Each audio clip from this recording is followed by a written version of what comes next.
Hello, everyone, and welcome to the March 4th morning devotion. My grace is sufficient for thee. 2 Corinthians 12:9. If none of God's saints were poor and tried, we should not know half so well the consolations of divine grace. When we find the wanderer who has not where to lay his head, who yet can say, "Still will I trust in the Lord." When we see the pauper starving on bread and water, who still glories in Yeshua. When we see the bereaved widow overwhelmed in affliction and yet having faith in Christ. Oh, what honor it reflects on the gospel. God's grace is illustrated and magnified in the poverty and trials of believers. Saints bear up under every discouragement, believing that all things work together for their good, and that out of apparent evils, a real blessing shall ultimately spring.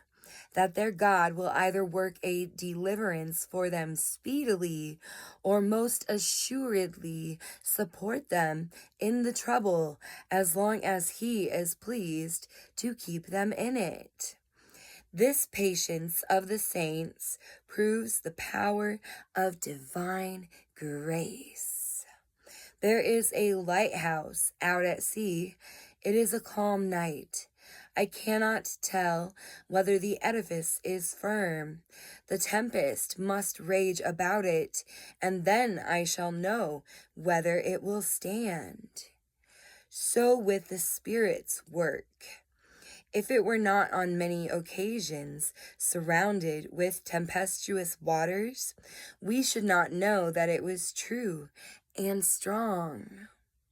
If the winds did not blow upon it, we should not know how firm and secure it was. The masterworks of God are those men who stand in the midst of difficulties, steadfast, unmovable, calm amid the bewildering cry, confident of victory. He who would glorify his God must set his account upon meeting with many trials. No man can be illustrious before the Lord unless his conflicts be many. If then yours be a much tried path, rejoice in it, because you will the better show forth the all-sufficient grace of God. As for his failing you, never dream of it. Hate the thought.